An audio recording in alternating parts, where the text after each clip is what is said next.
ഹേ ഡിയോസ്, welcome to Mrs Crafty. അപ്പോൾ ഇന്ന് നമ്മൾ പറയാൻ പോകുന്നത് പ്രവൃത്തി പരിചയമേളക്ക് LP UP വിഭാഗങ്ങൾക്ക് സ്പോർട്ട് കോമ്പറ്റീഷനായിട്ട് എന്തൊക്കെ ഐറ്റംസാണ് ഉള്ളതെന്നാണ്.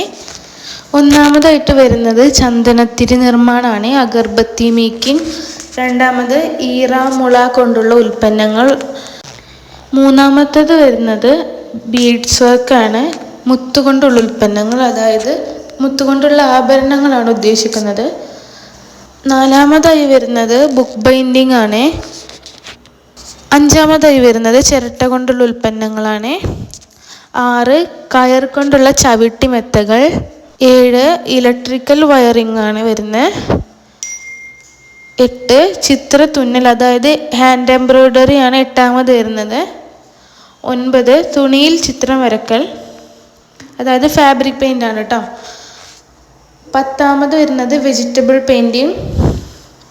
11 ലോഹത്തകിടിൽ കൊത്തുപണി, അതായത് മെറ്റൽ എൻഗ്രേവിംഗ് ആണ് വരുന്നത്. ക്ലേ മോഡലിംഗ് ആണ് 12ാമത്തത് വരുന്നത്. പിന്നെ പേപ്പർ ഒറിഗാമി. അടുത്തത് പിന്നെ പേപ്പർ ക്രാഫ്റ്റ്. പേപ്പർ ക്രാഫ്റ്റ് കൊണ്ട് ഉദ്ദേശിക്കുന്നത് പേപ്പർ വെച്ചിട്ടുള്ള ഫ്ലവർ ആണ്, റിയലിസ്റ്റിക് ആയിട്ട് തോന്നിക്കുന്ന രീതിയിലുള്ള ഫ്ലവേഴ്സ് ഉണ്ടാക്കുന്നതാണ്. 15ാമതായി വരുന്നത് പോട്ടറി പെയിൻറ്റിങ്. 16 poster designing. 17 വിവിധ തരം നൂലുകൾ ഉപയോഗിച്ച് പാറ്റേൺ തയ്യാറാക്കൽ, അതായത് ത്രെഡ് പാറ്റേൺ ആണ് ഉദ്ദേശിക്കുന്നത്. പിന്നെ കാർഡ്, സ്ട്രോ ബോർഡ് ഉൽപ്പന്നങ്ങൾ.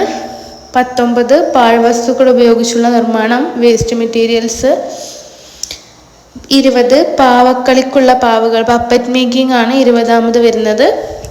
21 ഷീറ്റ് മെറ്റൽ വർക്കാണ്, ലോഹത്തകിട് കൊണ്ടുള്ള ഓരോ പ്രവർത്തനങ്ങളാണ്.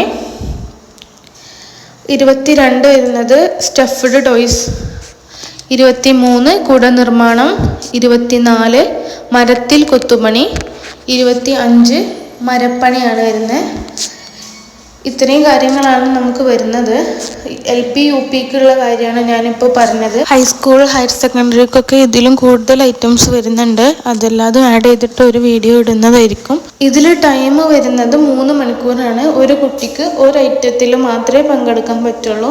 കൂടുതലായിട്ട് ഓരോന്നിൻ്റെ ഡീറ്റെയിൽസ് അറിയണമെന്നുണ്ടെങ്കിൽ ഒന്ന് കമൻറ്റ് ചെയ്താൽ മതി. ഇനി ആർക്കെങ്കിലും ഈ ഒരു ചാനൽ സബ്സ്ക്രൈബ് ചെയ്യാത്തവരുണ്ടെങ്കിൽ ഒന്ന് സബ്സ്ക്രൈബ് ചെയ്യാം കേട്ടോ.